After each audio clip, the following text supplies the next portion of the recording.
Bonjour et bienvenue sur cette vidéo de formation autour du label bio dans le cas des produits laitiers avec le soutien de l'Union européenne. Je m'appelle François Robin, je suis un des meilleurs ouvriers de France fromager et aujourd'hui je vais vous parler des garanties du label bio dans le cadre des produits laitiers bio.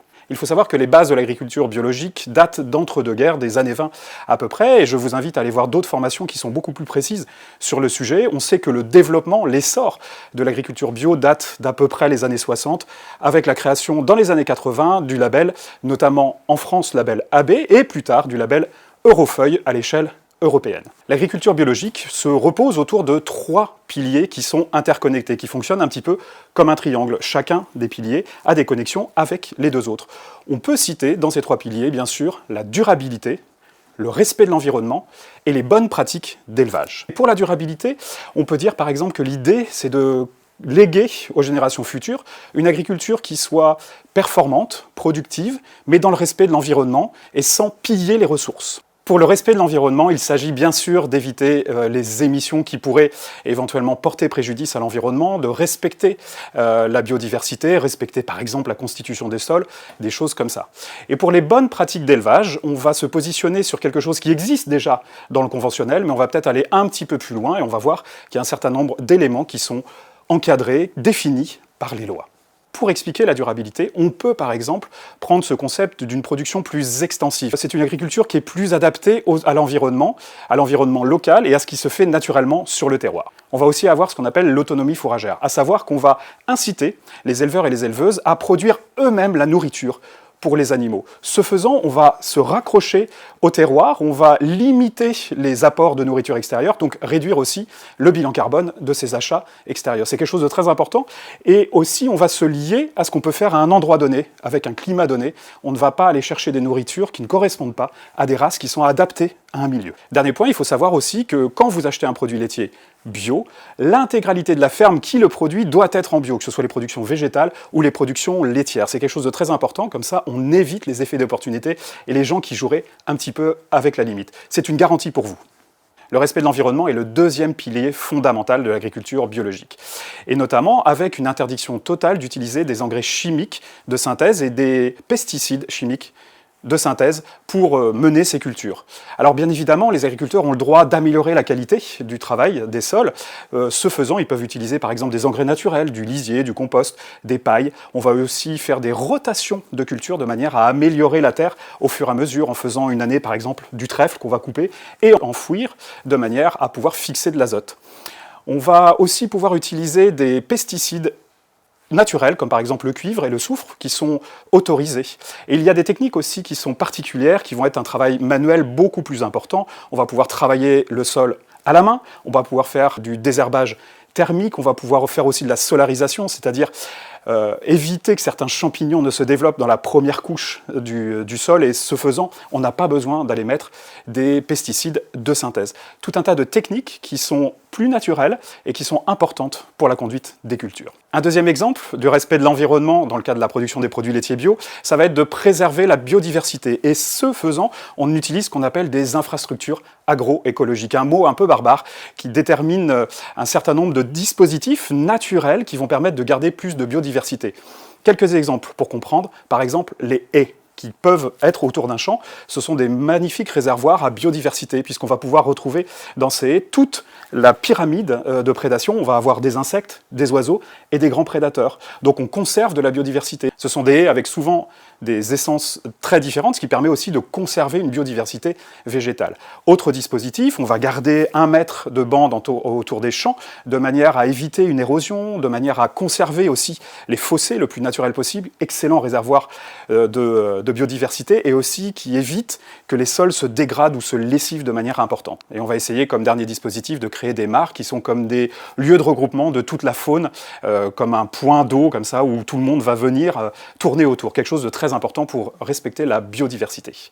Dernier exemple, on va limiter la taille des troupeaux, la densité surtout sur un terrain. Ce faisant, on évite de tasser les sols. Et c'est très important puisque dans le sol, on a tout intérêt à respecter la microfaune, les vers et toute la biomasse en fait qui va enrichir le sol. Il faut savoir que 20% de la biomasse à peu près est dans le sol de manière globale.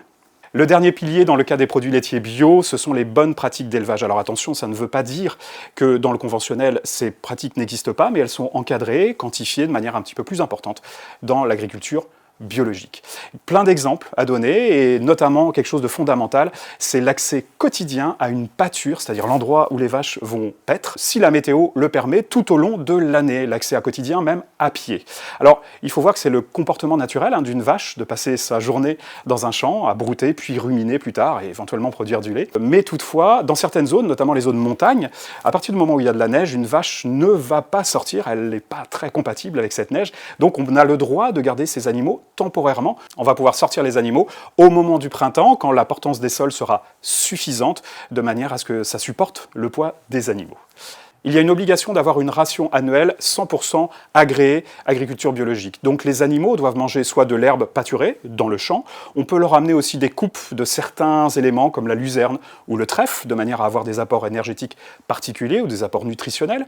On peut aussi, bien sûr, leur donner du foin qu'on va couper et mettre en botte, ou alors sécher en grange. On peut aussi utiliser ce qu'on appelle des aliments lacto-fermentés, c'est-à-dire de l'ensilage désenrubanné. C'est une forme de conservation de la nourriture. Alors souvent, dans la ration annuelle, on va aussi amener des compléments alimentaires et on va jouer avec ces différentes possibilités de nourrir les animaux.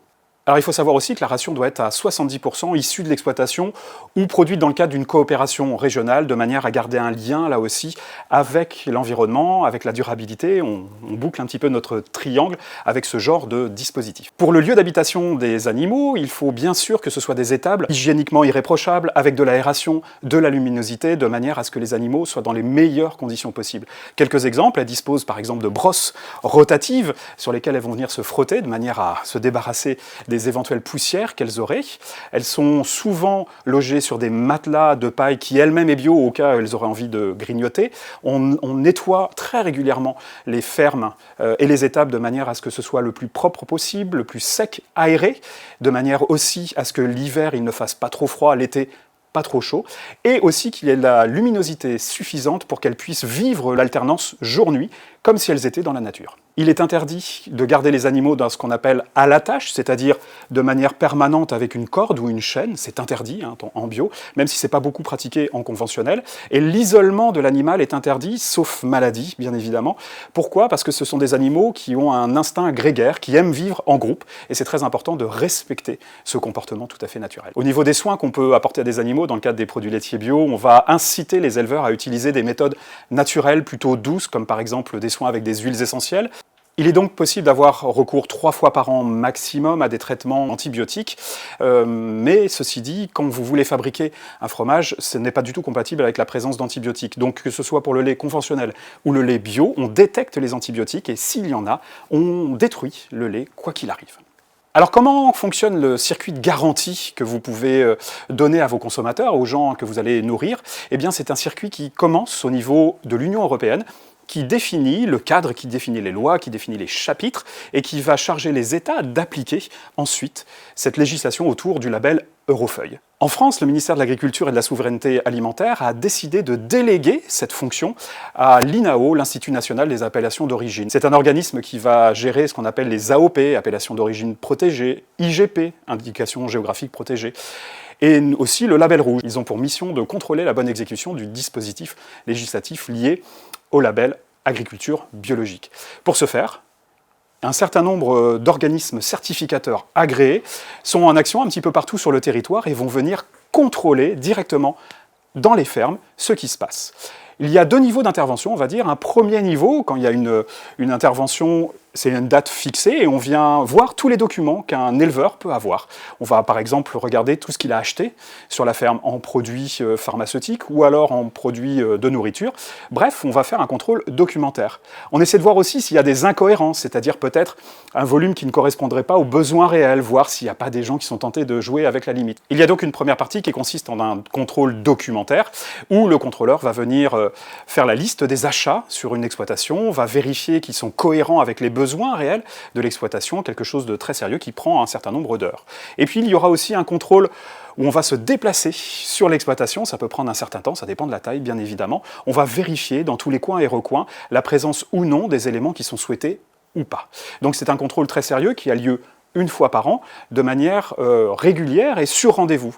Mais aussi, il peut y avoir ce qu'on appelle des contrôles inopinés, qui vont intervenir en moyenne une fois tous les 3 ans. À ce moment-là, il n'y a pas de rendez-vous, le contrôleur arrive et demande à pouvoir effectuer ce même contrôle, le même contrôle que précédemment, sur le temps immédiat. Pour une ferme qui devrait intégrer petit à petit le label agriculture biologique, il y a une demande d'engagement, un accompagnement justement avec les organismes certificateurs qui va lui permettre de passer différentes étapes, et il faut au moins 3 ans dans le cadre des produits laitiers biologiques, ce qu'on appelle une conversion à l'agriculture biologique, 3 ans pendant lesquels il y a des étapes, des contrôles réguliers, et ensuite ils sont lancés dans le grand bain, si on veut, et il y a ce système de contrôle régulier et inopiné. Cela peut arriver qu'il y ait des contrôles qui ne se passent pas de manière satisfaisante, auquel cas il y a d'abord un rappel à la loi et éventuellement un accompagnement pour des points qui seraient obscurs, mais ça peut arriver, et je l'ai constaté aussi, que le label soit purement et simplement refusé et retiré à un éleveur qui va donc devoir faire maintenant du conventionnel.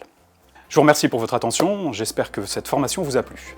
Je vous incite à aller voir les autres chapitres de formation et tester votre connaissance sur le site www.prenezenmainlabio.eu.